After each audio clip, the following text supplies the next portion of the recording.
Rabu Abu menandai awal masa Prapaskah, suatu masa selama 40 hari, tidak termasuk hari Minggu, di mana kita mempersiapkan diri kita untuk peristiwa Pekan Suci dan Paskah. Kita memulai perjalanan Prapaskah ini dengan pengakuan dosa, pengampunan dan pembakaran abu sebagai pengingat akan kematian kita. Mazmur 51 ayat 1 mengatakan, "Kasihanilah aku ya Allah, sesuai dengan kasih setiamu." Kita mengawali masa Prapaskah dengan pengingat bahwa kasih Tuhan itu teguh, tidak pernah gagal. Rabu Abu memulai perjalanan Prapaskah kita, dan hal ini seharusnya menjadi sebuah pengalaman bagi masing-masing individu dan juga pengalaman bersama dalam komunitas jemaat kita. Dalam ibadah Rabu Abu diharapkan kita menyediakan waktu untuk berkontemplasi atau waktu untuk merenung dan berefleksi dengan suasana yang tenang akan perjalanan hidup kita bersama dengan Kristus. Masa Prapaskah adalah waktu untuk bertobat, waktu kita untuk meminta pengampunan dan meninggalkan perbuatan dosa kita. Pengakuan dosa dan pertobatan adalah inti dari masa dan pelayanan Prapaskah. Namun terus memikirkan dosa dan perilaku berdosa tanpa mengubah perilaku tersebut tidaklah membawa dampak sebagai seorang Kristen yang sudah menerima pengampunan. Kita bersama-sama bersaat teduh.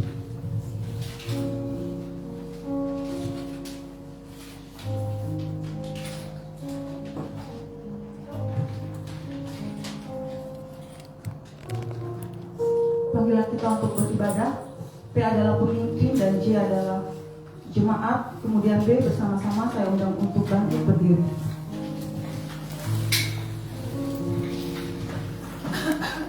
Dalam gejolak keadaan dunia yang riuh, suaramu lembut memanggil dalam teduh. Kami datang kepadamu ya Allah Sang Pengasih, dalam teduh hidup yang tak menentu, diri kami berlutut di hadapan-Mu. Hati kami tertuju kepadamu ya Allah Sang Penyayang. Kita bersama. Haleluya, pujilah Tuhan yang jiwaku. Aku hendak memuliakan Tuhan selama aku hidup, dan bermazmur bagi Allahku selagi aku ada. Masih tetap berdiri, kita bernyanyi dari nyanyian rohani metodis nomor 23, Pujilah Tuhan Sang Raja. Pujilah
Mari kita berdoa.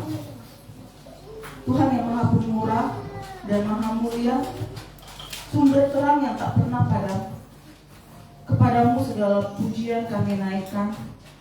Engkaulah pencipta langit dan bumi, Raja yang kemuliaannya melampaui segala zaman. Karena kasih dan belas kasihan-Mu, Engkau menghembuskan nafas kehidupan ke dalam debu, menciptakan kami untuk melayani-Mu dan sesama kami. Kami mengingat dengan rendah hati bahwa kami berasal dari debu dan akan kembali menjadi debu. Namun dengan hati penuh syukur, kami memuliakan Engkau atas anugerah kehidupan yang Engkau percayakan kepada kami setiap hari. Ajarlah kami menggunakan hidup ini dengan setia dalam pertobatan, pengharapan, dan kasih, agar seluruh keberadaan kami menjadi persembahan yang memuliakan nama-Mu. Kami menyerahkan doa dan segala perbuatan kami ke hadapan-Mu. Kuatkanlah kami untuk menghadapi kefanaan tubuh kami dengan keyakinan akan belas kasihan Putra-Mu, Yesus Kristus Juru Selamat dan Tuhan kami, yang hidup dan bertahta bersama-Mu dan Roh Kudus, Allah yang esa, kini dan sepanjang masa. Amin. Kembali kita bernyanyi dari nyanyian rohani metodis nomor 58, semua yang letih lesu.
Engkau tidak membenci satupun yang telah kau ciptakan, dan mengampuni semua orang yang menyesali dosanya.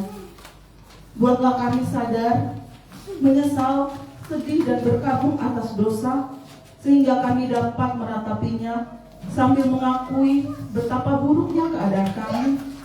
Biarlah kami kembali menjadi milik-Mu, ya Allah Maha Pengasih dan Pengampun, melalui Yesus Kristus Tuhan kami yang hidup dan berkuasa bersama Engkau dan Roh Kudus, Allah yang esa, sekarang dan selama-lamanya. Sebab aku sendiri sadar akan kelemahanku, aku senantiasa bergumul dengan dosa.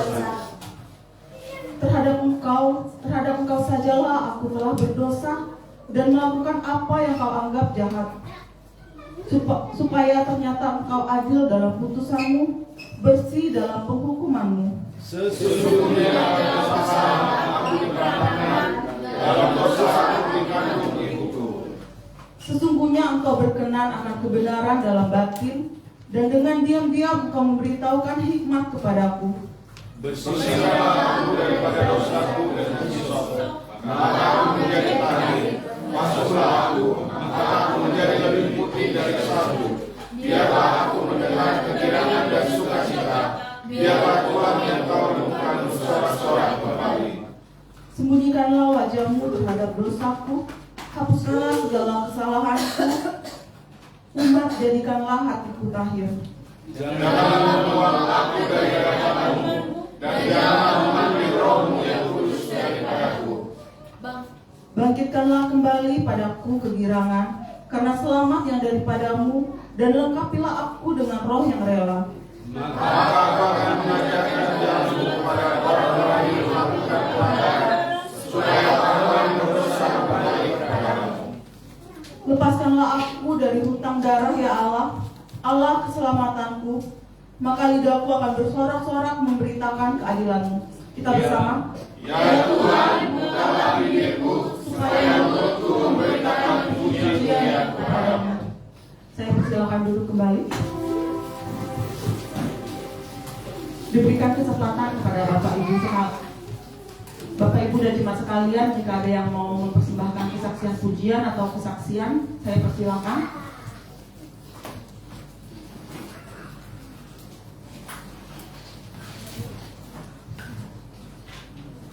Mari kita bersama-sama mempersiapkan hati dan pikiran kita untuk dipenuhi dengan kebenaran firman Tuhan. Kita bernyanyi dari nyanyian Rohani Metodis nomor 72, nyanyikan lagu yang baru.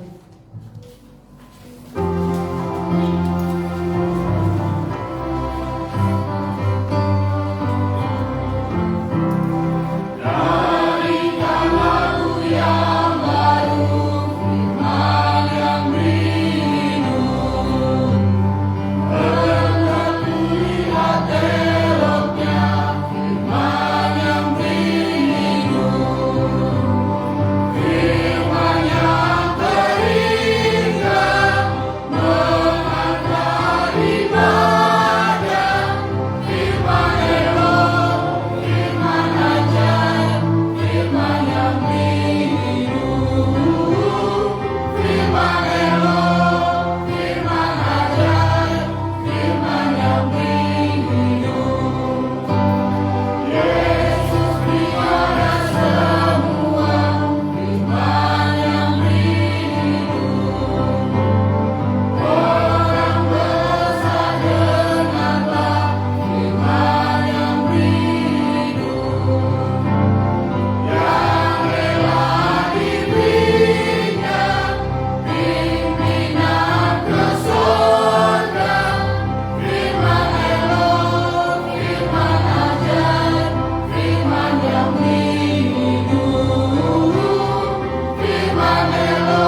secara khusus dalam minggu menjelang masa Prapaskah, dan terutama malam ini dalam ibadah Rabu Agung, kami bersujud berlutut di hadapan-Mu untuk mendengar Engkau berbicara, ya Tuhan, dan menolong kami supaya kami terus dalam trek jalan yang lurus, keserupan dengan Kristus, sehingga kami menggunakan waktu secara maksimal dalam segala hal.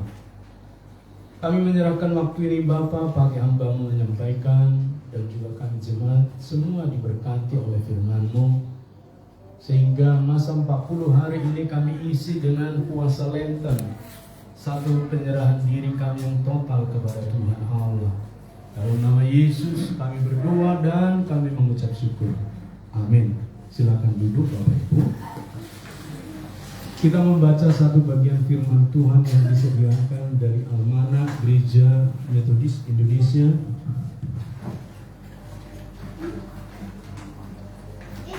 yaitu dari Injil Matius pasal yang ke-6 ayat 1 sampai 6, kemudian dilanjut dengan ayat 16 sampai dengan ayat yang ke-21. Demikian firman Tuhan. Ingatlah, jangan kamu mengamalkan kesalehanmu di depan umum supaya dilihat orang, karena jika melakukan demikian kamu tidak memperoleh upah dan Bapamu yang di surga. Jadi apabila engkau memberi sedekah, janganlah engkau menggembar-gemborkan hal itu seperti yang dilakukan orang munafik di rumah-rumah ibadat dan di lorong-lorong supaya mereka dipuji orang. Sesungguhnya aku berkata kepadamu, mereka sudah mendapat upahnya. Namun jika engkau memberi sedekah, janganlah diketahui tangan kirimu apa yang diperbuat tangan kananmu. Hendaklah sedekahmu itu diberikan dengan tersembunyi, maka Bapamu yang melihat yang tersembunyi akan membalasnya kepadamu. Apabila kamu berdoa, janganlah berdoa seperti orang munafik.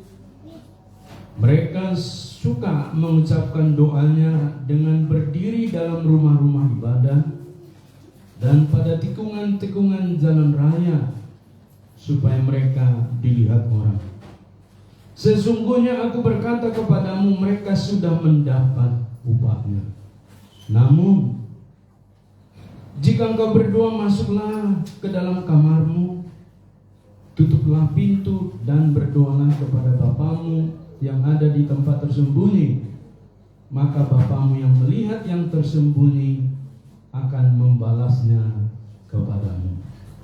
Ayat ke-16. Apabila kamu berpuasa, janganlah muram mukamu seperti orang munafik. Mereka mengubah air mukanya supaya orang melihat bahwa mereka sedang berpuasa. Sesungguhnya aku berkata kepadamu, mereka sudah mendapat upahnya. Namun apabila engkau berpuasa, minyakilah kepalamu dan cucilah mukamu, supaya jangan dilihat oleh orang bahwa engkau sedang berpuasa, melainkan hanya oleh Bapamu yang di sorga di tempat tersembunyi. Bapamu yang melihat yang tersembunyi akan membalasnya kepadamu. Janganlah kamu mengumpulkan harta bagi dirimu di bumi, di mana ngengat dan karat merusaknya, dan mencuri, membongkar, serta mencurinya. Namun kumpulkanlah bagimu harta di surga yang tidak dirusak oleh ngengat dan karat, dan pencuri tidak membongkar serta mencurinya. Sebab di mana hartamu berada, di situ juga hatimu berada. Sedemikian jauh pembacaan firman Tuhan ini, Bapak Ibu, saudaraku jemaat yang mengasihi Tuhan. Tentu yang berbahagia adalah setiap kita yang mempraktekkannya melalui pembacaan dan perenungan kita setiap pribadi hari lepas hari. Nah, Bapak Ibu jemaat yang mengasihi Tuhan, ketika saya masuk ke Banjarmasin melayani tahun 2020. Dan pada tahun 2021 itu kita mulai kebaktian Rabu Abu. Rasanya mereka terheran-heran karena gereja kita merayakan ibadah Rabu Abu seperti gereja Katolik, kata mereka. Dan pada hari-hari ini saya melihat sudah semakin banyak gereja merayakan Rabu Abu. Karena memang logikanya Bapak Ibu, menurut firman Tuhan, ketika kita merayakan Paskah itu, ada masa dan momen ketika 40 hari itu sebelum Tuhan Yesus memasuki kota Yerusalem. Dan Bapak Ibu Saudaraku, itulah yang disebut masa ketika Yesus mempersiapkan pelayanan itu masuk kepada satu tahap ketika dia berpuasa 40 hari 40 malam. Memang Bapak Ibu, kita kan berpuasanya seperti kata firman Tuhan, tidak boleh digembar-gemborkan. Dan kita kalau bisa berpuasa itu secara senyap dan orang tidak perlu tahu. Itulah sebabnya banyak orang tidak tahu kalau orang Kristen juga berpuasa. Dan kita gereja Metodis dari dulu sudah menerapkan berpuasa yang disebut dengan puasa Lenten. Karena minggu-minggu Lent itu setelah masa transfigurasi itu kita memasuki masa-masa Lent, yaitu masa penyerahan diri, masa introspeksi diri, sehingga pada waktu kita merayakan nanti malam Passion, berturut-turut kita mengalami satu kontemplasi atau penyerahan diri yang kuat kepada Tuhan. Itulah sebabnya Bapak Ibu, kita banyak dicerahkan dengan tata cara gerejawi ini yang memang pada bagian-bagian tertentu perlu disosialisasikan terus-menerus sehingga kita mengalami hidup yang berkemenangan dan terus-menerus memiliki hati dan kasih yang melimpah kepada Tuhan. Nah, dengan tema hati dan ketulusannya Bapak Ibu Saudara, malam ini ketika kita disuguhkan dari pembacaan 3 pembacaan tadi Bapak Ibu, yaitu Matius 6 ayat 1 sampai dengan 21, yang kita lompat dalam beberapa bagian, bukan maksudnya tidak penting, tetapi agar kita fokus kepada apa yang dimaksud dengan tema tentang hati dan ketulusan. Nah, dari pembacaan firman Tuhan ini ada 4 hal yang kita temukan Bapak Ibu. Yang pertama, kita di sana disuguhkan tentang bersedekah. Ini bukan sesuatu yang asing bagi kita orang Indonesia, karena di mana-mana kita melihat tata cara orang memberi kepada yang berkekurangan, khususnya di jalan-jalan raya. Tetapi juga kita disuguhkan juga tentang berdoa. Bukan berarti kita tidak berdoa selama ini, tetapi justru kita diajarkan tentang doa yang sungguh-sungguh, doa yang begitu khusyuk. Bukan untuk didemonstrasikan dilihat orang, seperti kebiasaan beberapa orang mengokupasi jalan untuk mereka berdoa di sana sehingga yang lain terhalang melewati jalan itu. Dan juga berpuasa Bapak Ibu Saudaraku yang mesti dalam satu euforia, pesta dan publikasi, bahkan sampai mengganggu orang lain. Melalui hal-hal ini kita diajarkan oleh Tuhan Yesus bahwa berpuasa itu adalah dorongan hati kita yang sangat mencintai Tuhan, dan bukan karena faktor eksternal lalu kita mempraktekkannya. Serta yang terakhir tentang mengumpulkan harta. Nah, dari keempat bagian ini Bapak Ibu jemaat yang mengasihi Tuhan, dalam pengajaran Tuhan Yesus, keempat karakter sikap beribadah tersebut sering ditentukan oleh sikap hati. Dan sebenarnya harus sikap hati yang sangat menentukan ini semua, yaitu rendah hati atau tinggi hati atau sombong rohani, tergantung oleh hatinya. Sebab di dalam Matius 6 ayat yang kedua, Tuhan Yesus menyebut Ayat 21 tadi maksudnya. Sebab di mana hartamu berada, di situ juga hatimu berada. Berarti keseluruhan pembacaan tadi sampai dengan ayat yang ke-21 itu berbicara tentang hati. Di manakah hati itu berada? Bapak Ibu saudaraku, acap kali ketika berbicara tentang hati, orang menunjuk kepada jantung, lambang love, atau lambang yang disebut dengan cinta. Tetapi apakah betul hati itu ada di sana? Ternyata dari pembacaan ini kita mengerti dari uraian penjelasan Tuhan Yesus yang dimulai dari tentang bersedekah, berdoa, berpuasa, dan juga tentang mengumpulkan harta. Itu berarti berbicara tentang sesuatu yang ada pada seseorang yang semestinya itu bukan menjadi bagian yang permanen. Itulah hati Bapak Ibu. Berarti Tuhan Yesus menegaskan bahwa hidup yang digerakkan oleh hati itu menuntun seseorang kepada hubungan pembapaan yang sangat baik dengan Tuhan.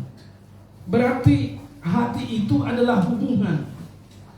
Hati itu bukanlah suatu demonstrasi pamor yang menunjukkan dia rendah hati atau tinggi hati, tetapi hati itu menunjukkan satu hubungan. Tuhan Yesus sangat menegaskan bahwa hidup keyakinan, berkeagamaan, memuji, menyembah Tuhan itu ditentukan oleh hubungannya seperti Bapa dengan Anak. Seperti hubungan Tuhan Allah yang menjadikan semua alam semesta ini dengan kerendahan hati. Dan Allah ketika menciptakan itu di dalam kerendahan hati Bapak. Lalu akan patahlah teori yang menyatakan ketika Allah menciptakan alam semesta, lalu Tuhan Allah dapat apa? Maka kerendahan hati itu tidak berbicara tentang kita dapat apa, tapi berbicara tentang apa yang menjadi hubungan kita dengan pencipta itu sendiri. Sehingga Tuhan Yesus mencela hidup keagamaan orang-orang Yahudi, khususnya pelayan Tuhan pada masa itu, yaitu para ahli Taurat dan orang-orang Farisi, bahkan orang Saduki. Bapak Ibu, Tuhan Yesus sangat mencela karena mereka hidup dalam keagamaan, tetapi hati mereka tidak menjadi milik Tuhan. Hari ini ketika kita memasuki ibadah Rabu Agung, seperti apakah sikap pengikut Kristus dalam hal mempraktekkan hidup keagamaan yang benar? Apakah mirip hidup keagamaan kita dengan hidup keagamaan orang Yahudi yang beragama? Saya suka mengkritik agama Yahudi karena beberapa kali peziarah ke Yerusalem itu yang adalah Kristen mereka cemooh. Bahkan beberapa YouTube menunjukkan meludahi orang-orang Kristen itu. Tapi yang menarik dari peziarah-peziarah yang diludahi itu, tidak satu pun membalas. Ini menunjukkan kepada kita Bapak Ibu saudaraku, satu sikap hati yang perlu kita demonstrasikan dengan caranya Tuhan Yesus di dalam setiap langkah dan strategi hidup kita. Seperti apakah sikap pengikut Kristus dalam hal mempraktekkan hidup keagamaan itu? Jikalau orang-orang Yahudi yang adalah latar belakang firman Tuhan ini adalah gagal dan menjadi objek kritikan Tuhan Yesus. Yang pertama, diajarkan melalui firman Tuhan tadi, ayat 1 sampai 4, ayat 5 bahkan 16 sampai 21, berarti berbicara tentang hati yang menyenangkan Tuhan. Itu yang pertama. Artinya Bapak Ibu saudaraku, dalam setiap apa yang telah diberikan kepada kita, kita berusaha menyenangkan hati Tuhan. Kan pada bagian ini Bapak Ibu saudaraku, ketika Yesus berkhotbah di bukit, latar belakang mereka semua adalah orang Yahudi yang memiliki keagamaan Yahudi, tetapi yang dikritik adalah Yahudi itu sendiri. Karena mereka menjalankan keagamaan itu tanpa roh, tanpa semangat, tanpa spirit, tanpa kasih. Sehingga hati mereka tidak diisi, tapi keagamaan itu dipoles sedemikian rupa. Berharap kita yang beribadah Rabu-Abu dan para pelayan-pelayan Tuhan tidak melakukan semua ini karena kewajiban kita telah ditentukan. Saya juga sering berkata, Bapak Ibu, berharap saya sebagai pelayan firman bukan karena saya pendeta, tapi karena saya terpanggil dengan hati mengasihi banyak orang, terutama jemaat kita. Dengan kata lain, isilah dengan segala sesuatu yang menyenangkan Tuhan. Dengan demikian maka Bapak Ibu, kutu agama, bukan kutu agama, yaitu fanatik, keluar dengan sendirinya dari hati yang mencengkeram itu. Oleh karena itu Bapak Ibu Saudaraku, ayat 1 sampai 4 itu contoh bersedekah. Seperti apa orang Yahudi bersedekah? Mereka bersedekah itu melakukan supaya dilihat orang bahwa ini loh orang Yahudi, kami melakukannya. Tapi Tuhan berkata bukan gitu caranya. Di dalam pikiran Tuhan Yesus memberikan itu tanpa disebutkan tadi, diketahui tangan kiri. Apa yang diperbuat tangan kanan, artinya diperbuatlah dengan senyap. Sebab kita tahu jawaban itu di dalam Kolose. Sebab segala sesuatu dilakukan untuk dan demi Tuhan. Bisakah kita praktekkan hal seperti ini? Kita melakukannya untuk Tuhan, sehingga orang yang mendapat belas kasih pertolongan kita mengalami perjumpaan dengan Tuhan. Ini merupakan satu contoh bersedekah, memberi kepada orang lain yang berkekurangan. Maka saya di jalan itu acap kali tidak memberi. Dan pernah suatu ketika anak saya bertanya, "Pi, kan ada uang seribu-seribuan di mobil itu, kenapa nggak dikasih?" Oh, tunggu dulu. Hati saya yang perlu tergerak. Karena seringkali saya mendapati mereka meminta dengan segala kelengkapan jasmani yang full body, bagus dan kuat, tapi dia tidak melakukan apapun. Masih mending kalau dia main gitar, berarti dia masih menjual jasa. Tapi kalau tanpa apa-apa dia langsung datang, dia langsung meminta dari kita. Bagi saya itu merupakan satu perbuatan yang tidak memuliakan Tuhan. Tuhan telah memberikan dia tangan, kaki, dan segala kelengkapan, tapi tidak digunakan. Itulah sebabnya Bapak Ibu Saudaraku, pada bagian ini baik yang menerima maupun yang memberi diajarkan oleh Tuhan Yesus semua harus karena hati. Di ayat 5 dan sampai 6 dikatakan juga di sana, berdoa yang tidak memakai disposisi orang lain untuk menaikkan rating harga diri seseorang. Bukankah di sini kita temukan Bapak Ibu Saudaraku berdoa agar dinaikkan harga dirinya, ratingnya naik, maka dia perlu menunjukkan kuantitas, jumlah berdoa. Kalau sampai justru bisa memacetkan jalanan, itu jadi lebih baik. Wah, itu doa apa Bapak Ibu? Berarti ada sesuatu yang salah. Mengajarkan kita hari ini ketika berdoa bukanlah soal disposisi orang lain, bukanlah soal menaikkan rating harga diri kita, keagamaan kita.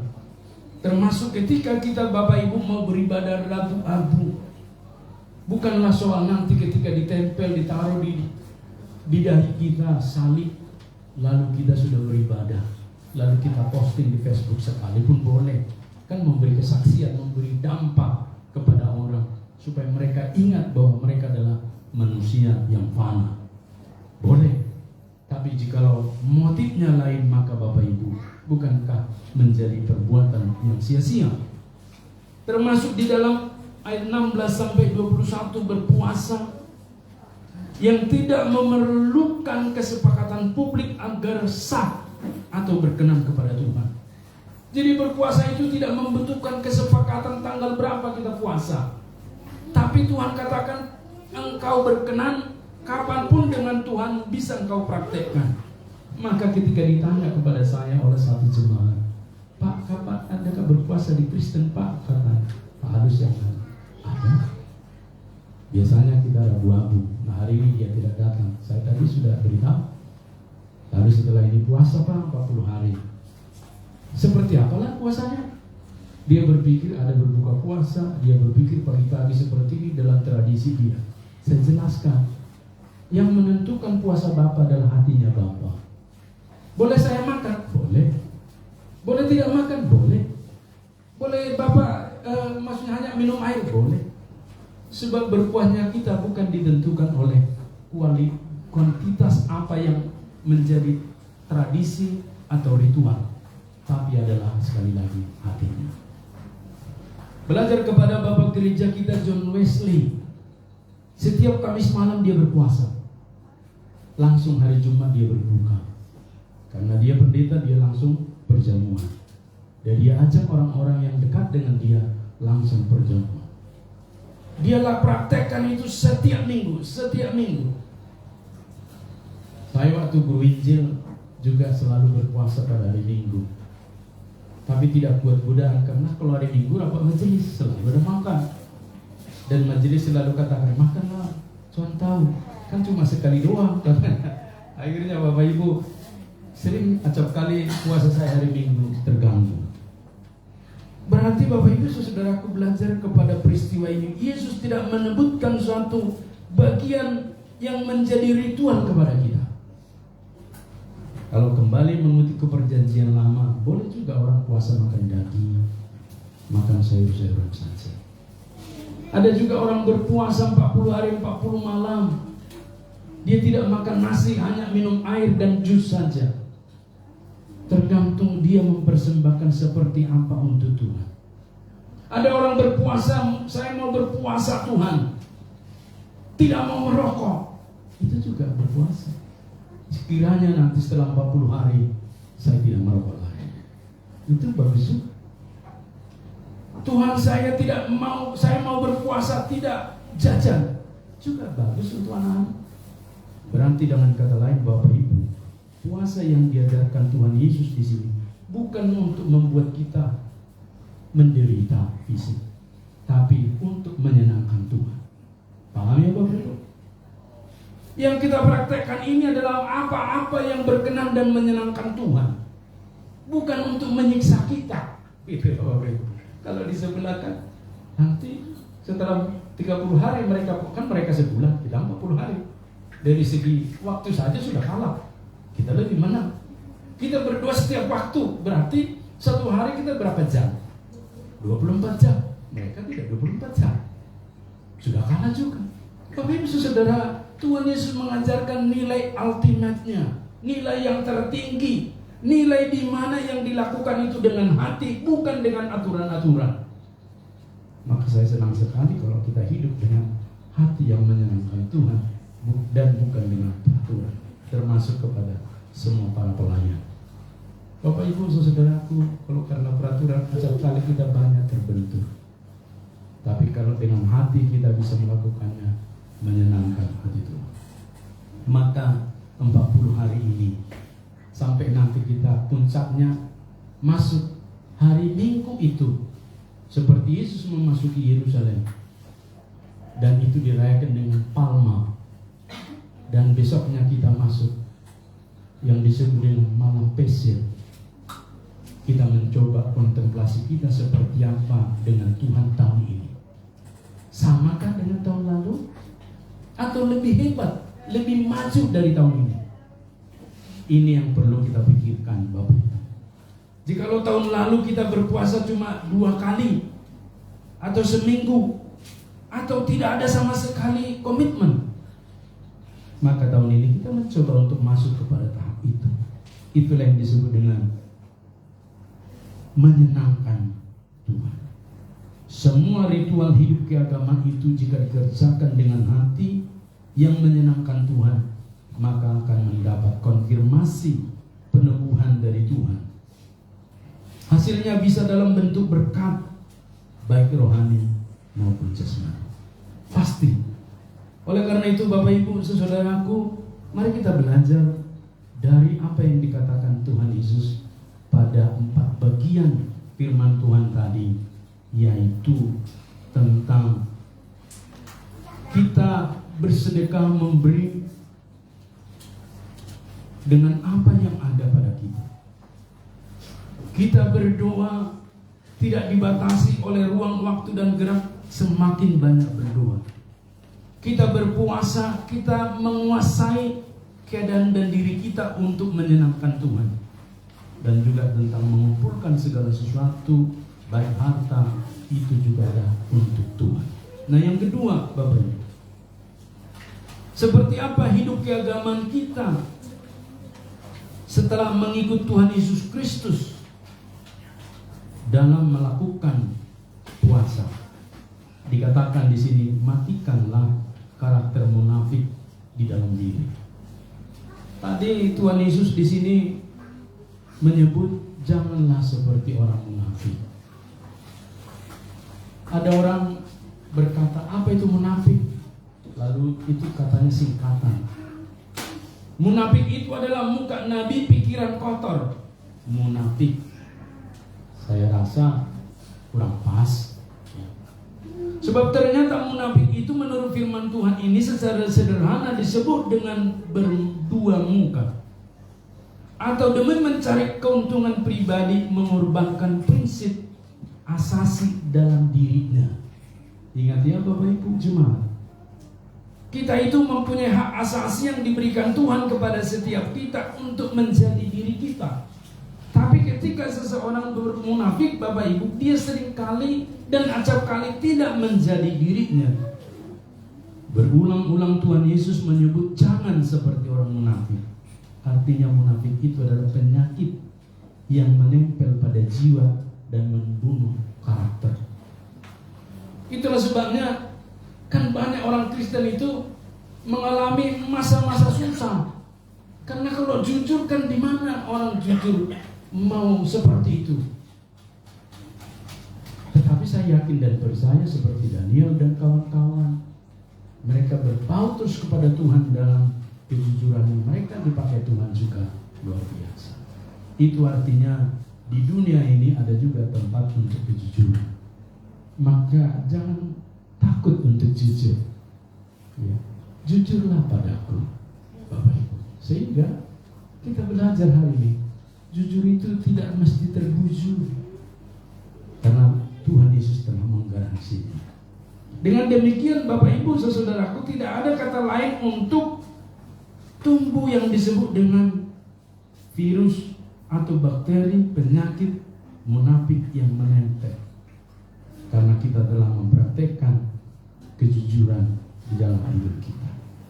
Jujur dengan keadaan kita, jujur dengan apa yang kita alami, terutama kita jujur dengan Tuhan. Dan yang ketiga Bapak Ibu, hidup keagamaan yang diminta Tuhan di dalam Yesus bukanlah seperti keagamaan Yahudi yang diajarkan ahli-ahli Taurat, orang-orang Farisi itu, yaitu kejarlah ketulusan dalam hal apapun. Kejarlah ketulusan dalam hal apapun. Suatu ketika ada seorang anak muda menelpon, di mana bro, biar saya jemput. Oh, saya sedang di kos. Lalu datanglah yang menjemput ke kos. Dia tidak di kos. Rupanya di kos juga, tapi di kos temannya. Kan salah persepsi, karena tidak ada kejujuran. Bapak Ibu saudaraku yang mengasihi Tuhan, mengajarkan kita dari perkara sederhana ini, kita diajarkan untuk hidup tulus. Dan ketulusan itu nggak datang dengan otomatis, dia harus dikejar, dia harus dipraktekkan, dia harus dilakukan. Secara sederhana arti ketulusan adalah melihat dan mengerjakan apa yang dikatakan dan dilakukan oleh Tuhan Yesus. Itulah ketulusan. Melihat apa yang dikatakan dan dilakukan oleh Tuhan Yesus. Itulah ketulusan. Pribadi Yesus adalah pribadi yang mengatakan apa yang akan dilakukan dan melakukan apa yang akan dikatakannya. Saya pikir kita sepakat, kita harus belajar pada sosok Tuhan Yesus. Sehingga tulus hati berarti menyenangkan orang lain dengan cara Tuhan Yesus memperlakukannya. Tidak bisa kita menyenangkan orang lain dengan cara kita memperlakukannya, tapi dengan cara Yesus memperlakukannya. Maka ada di sana prinsip lembut tetapi tegas. Kan Yesus memperlakukannya. Dalam banyak hal ini pergumulan secara etis Bapak Ibu. Tetapi kita belajar. Ketika Yesus memperlakukannya seperti apa, kita juga mempraktekannya seturut dengan apa yang dikehendaki. Itulah sebabnya dalam banyak hal Bapak Ibu, di dalam Roma 13 dikatakan pemerintah itu juga harus tunduk kepada Tuhan. Sehingga hukum-hukum yang diaturkan pemerintah itu juga bisa menjadi kendaraan Tuhan untuk membuat tata tertib dunia ini. Sehingga pada bagian ini kita belajar bahwa ketulusan hati kita itu dapat terbentuk karena cara Tuhan juga memperlakukan orang lain seperti yang dimaui oleh Tuhan Yesus. Dengan demikian memasuki masa Prapaskah, yaitu masa-masa Lent atau Lenten yang diisi dengan berpuasa. Biarlah setiap kita belajar melakukan segala sesuatu karena setiap kita mengasihi Tuhan. Amin Bapak Ibu. Jadi kalau mau berpuasa tidak perlu kolektif, tidak perlu berbuka puasa, tidak perlu ada polisi syariah memeriksa puasa atau tidak. Kalau tidak berpuasa nanti dihukum rotan, dicambuk. Tidak perlu seperti itu. Tuhan berkata, lakukan segala sesuatu seperti untuk Tuhan.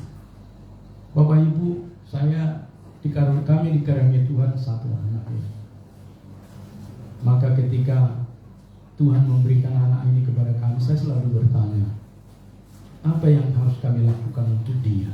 Karena nggak ada dua. Maka selalu saya bertanya, apa yang kami harus lakukan?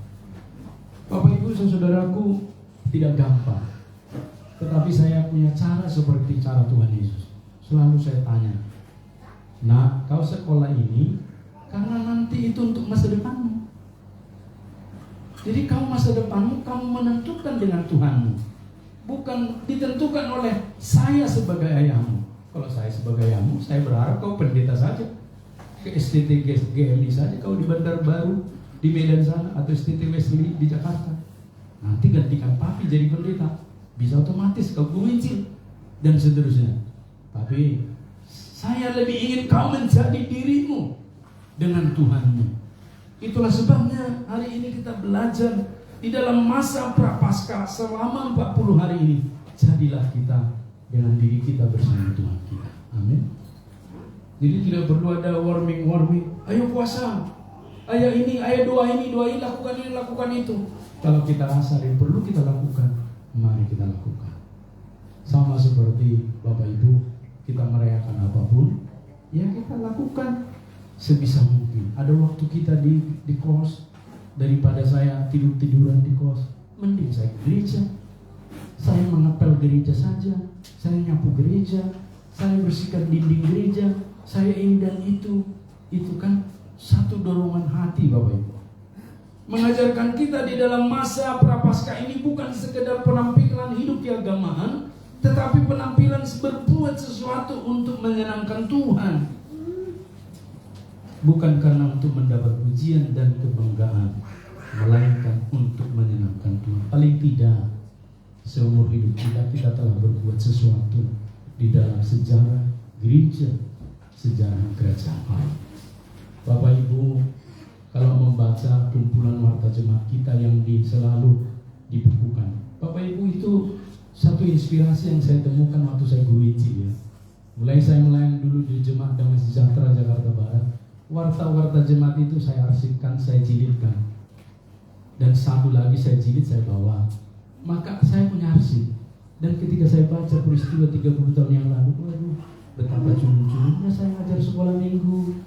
Oh, betapa ini guru sekolah minggu ini sekarang jadi pengusaha loh.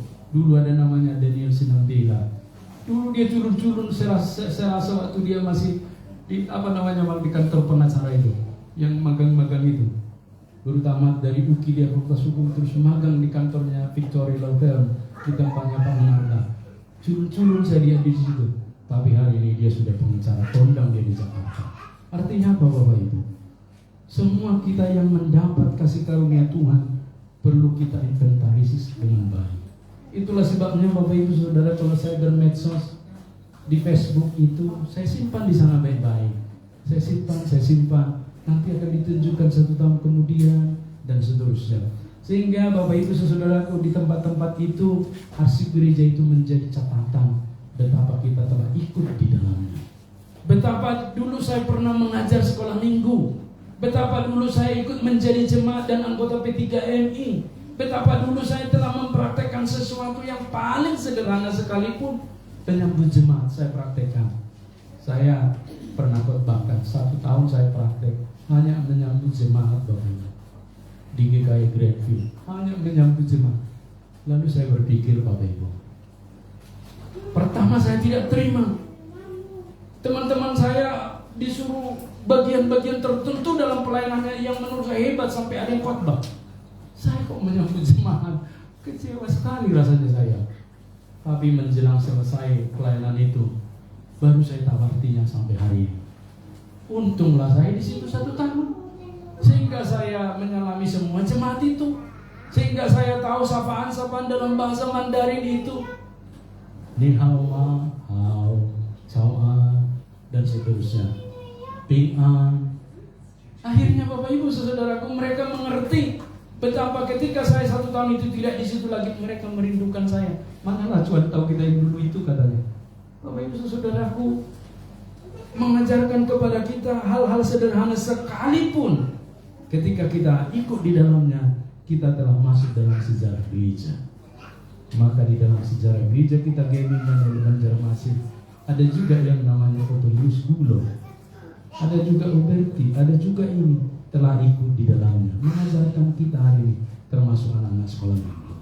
Maka belajarlah kita dari satu perkara yang dikatakan Tuhan Yesus, yaitu bertambah mengenal Tuhan dan setia dalam pelayanan kita.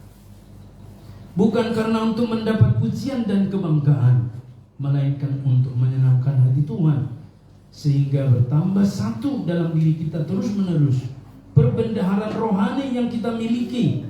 Hari ini kita mengerti ini dan lakukan. Besok kita lakukan hal yang satu dan menyenangkan Tuhan sebagai anak-anak Tuhan. Maka kita bersyukur semakin banyak worship leader, singer, pemusik, dan seterusnya. Maka kita senang sekali. Sekalipun kita gereja baru tahun ke-6, SDM-nya juga cukup mumpuni menurut saya. Sehingga Bapak Ibu, yang dibutuhkan ke depan ini adalah kesetiaan kita mempraktekkan sesuatu dengan baik, sehingga bertambah-tambahlah terus hikmat Tuhan menyertai kesuksesan kita dimanapun berada. Oleh karena itu Bapak Ibu, mari kita hari ini menyadari dan mengambil tanggung jawab itu di dalam masa-masa Lenten ini.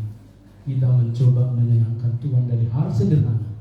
Jikalau kita punya kesempatan menuliskannya, buatlah jurnal puasa Lenten. Oh, hari ini saya berbagi dengan si B. Oh, hari ini saya mendoakan si C. Oh, hari ini saya meneguhkan si B.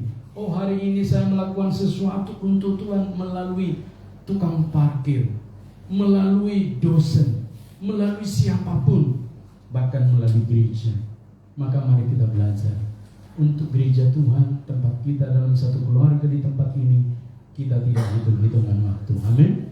Mari kita berbuat seperti untuk Tuhan. Amin. Kita berdoa. Bapa di surga, kami naikkan syukur karena hari ini kami banyak belajar tentang firman-Mu. Di dalam mempersiapkan kami masuk dalam minggu-minggu Lenten. Dan mulai besok kami berpuasa, ajarlah kami terus melakukannya seperti untuk Tuhan. Ada sesuatu yang kami lakukan untuk menyenangkan Tuhan, sehingga hidup kami semakin terukur ke depan bersama dengan Tuhan, siap menerima berkat yang telah Kau sediakan. Kami serahkan para mahasiswa yang bekerja, para mahasiswa yang bekerja, dan juga yang sedang membutuhkan pekerjaan, yang baru tamat kuliah, bahkan para orang tua dalam pekerjaan mereka, Engkau memberkati. Kami serahkan ke dalam tangan kuasa-Mu. Kau menolong kami di tempat ini. menjaga, memeliharakan tubuhmu, gerejamu di tempat ini. Kami serahkan panitia pengadaan lahan pembangunan gereja, Kau menolong dalam segala hal. Kami serukan segala kebutuhan keperluan jemaatmu. Tuhan sertai dan tolonglah Bapa, dalam nama Yesus kami berdoa. Amin.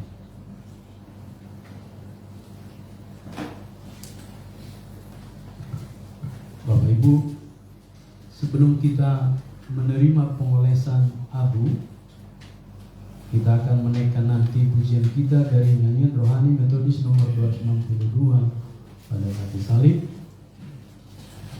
Abu yang digunakan dalam ibadah ini digunakan untuk mengungkapkan pertobatan dan penyesalan dosa.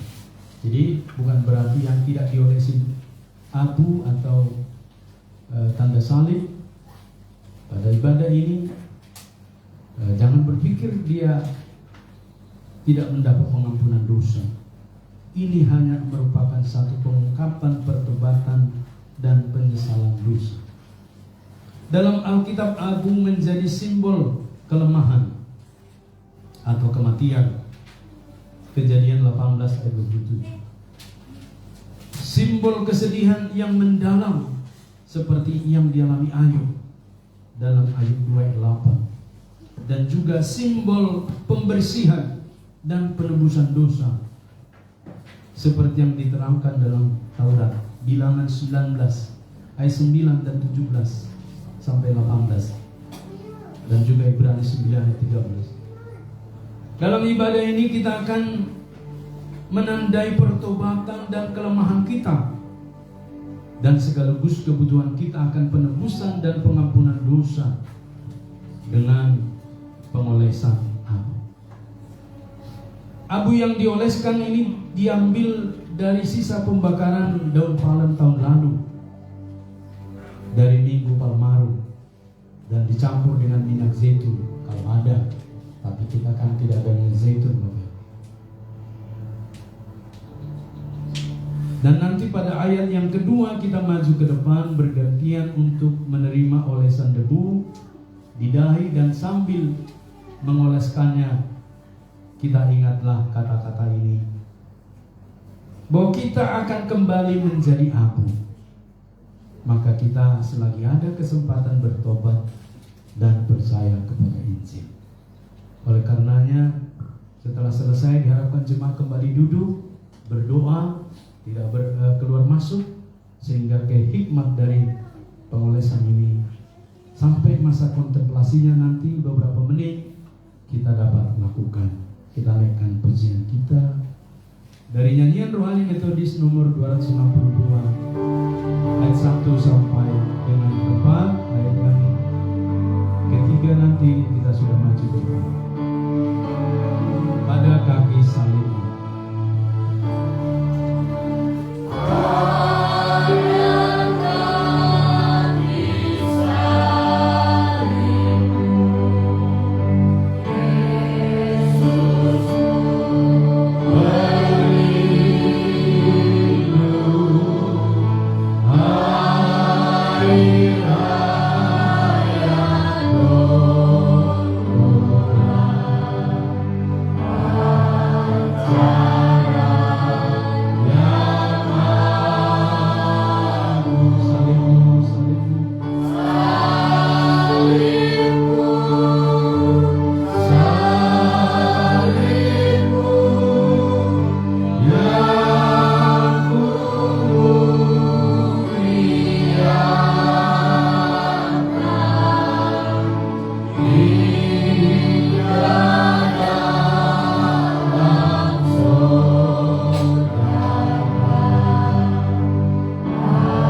kasih kita.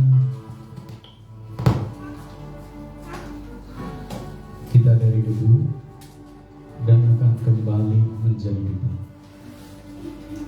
Kita bertobat dari segala yang tidak menyenangkan Tuhan dan percaya kepada Injil.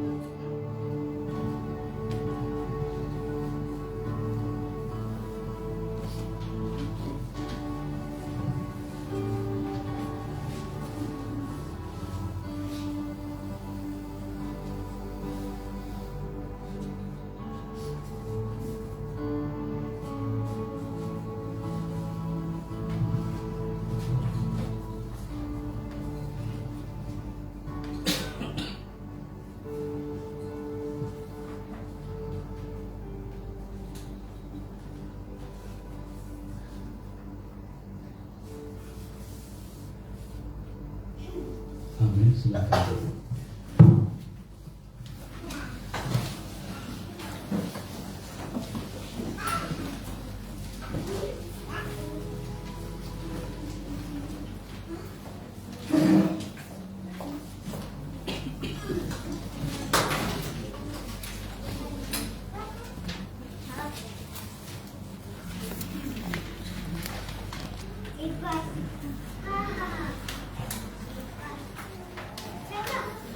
Tuhan yang dikasih Tuhan, mari kita mempersiapkan persembahan syukur yang terbaik bagi Tuhan. Nah, kita terambil dari Roma 12 ayat 1. Karena itu saudara-saudara, demi kemurahan Allah aku menasihatkan kamu supaya kamu mempersembahkan tubuhmu sebagai persembahan yang hidup, yang kudus dan yang berkenan kepada Allah. Itu adalah ibadahmu yang sejati. Sambil persembahan dijalankan, kita bernyanyi dari nyanyian rohani metodis nomor 117, Tuhan kasih-Mu beri kepadaku.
Dalam doa syafaat kepada Ibu Novi, saya persilakan.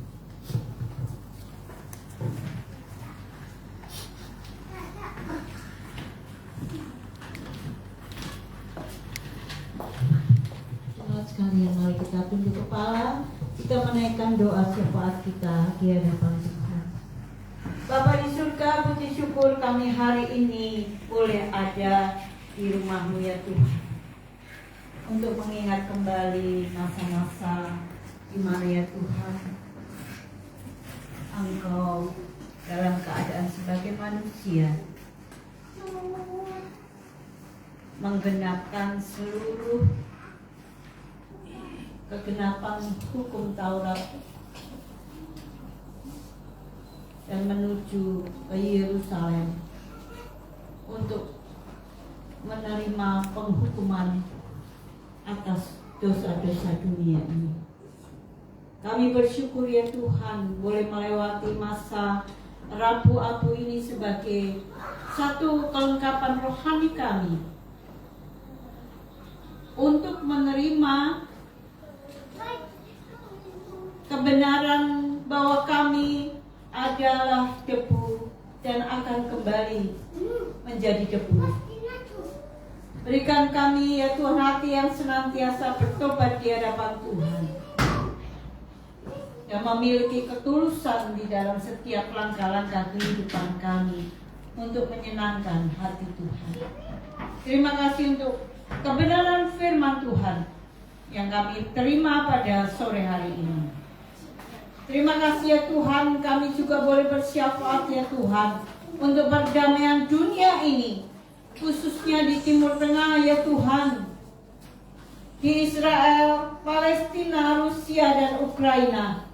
Tuhan, kami mohon kiranya perdamaian terjadi atas keadaan di Timur Tengah ini, menjadi satu patokan dan tolok ukur dunia ini ya Tuhan. Kami percaya bahwa kuasa Tuhan melampaui daripada egosentris manusia. Dan apapun yang mereka lakukan ya Tuhan, biarlah mereka tahu bahwa prioritas Tuhan selalu terjadi atas kehidupan dari manusia ini. Terima kasih ya Bapa, karena Engkau menolong dan memberikan kepada petinggi-petinggi daripada keadaan di Timur Tengah ini untuk memikirkan akan kebersamaan dunia ini seluruhnya ya Tuhan, di mana bukan hanya sekedar tanah yang mereka perebutkan, tetapi terlebih kedamaian dunia ini. Tuhan, kami juga berdoa untuk bangsa dan negara kami, stabilitas ekonomi, sosial, politik, dan keamanan khususnya dalam kerukunan hidup bermasyarakat dan beragama.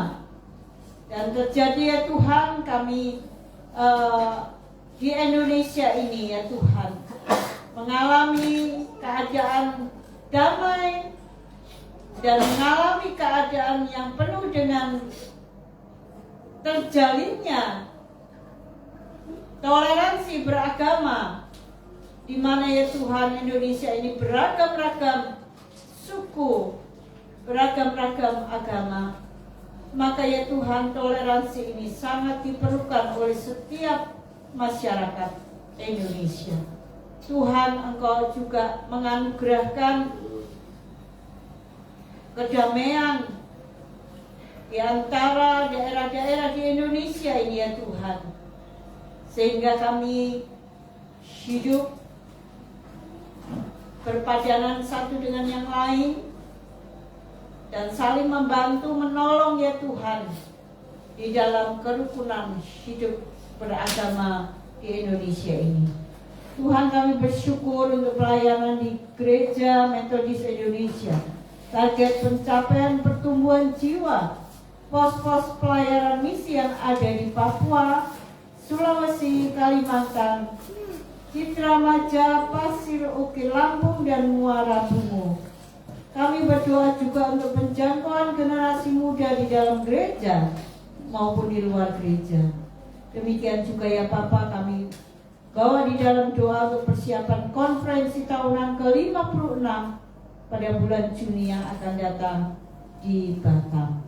Kiranya Tuhan yang akan membekali para hamba-hamba Tuhan, juga jemaat-jemaat Tuhan, khususnya jemaat GMI, untuk membawa misi di dalam kehidupan bergereja di daerah-daerah. Terima kasih Bapak.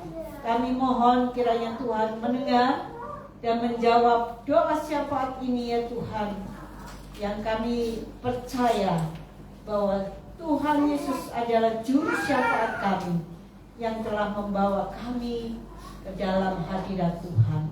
Terima kasih Bapa, Engkau mendengar dan menjawab seluruh doa kami. Hanya di dalam nama Tuhan Yesus Kristus kami mengucap syukur dan berdoa.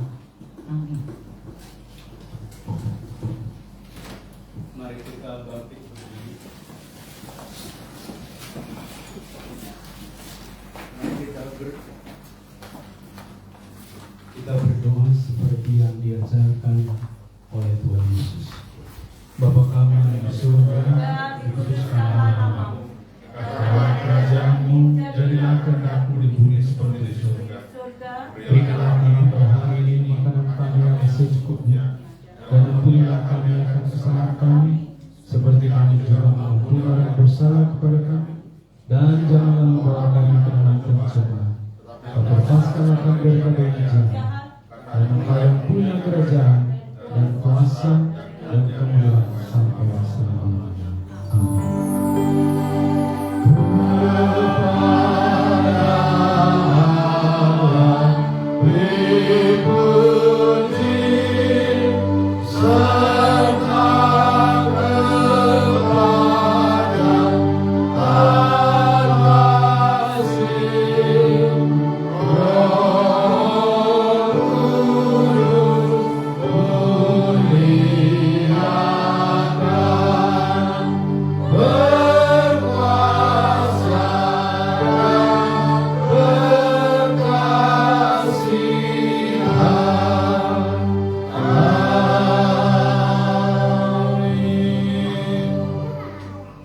Ingatlah, kita hanya debu dan suatu saat akan kembali menjadi debu.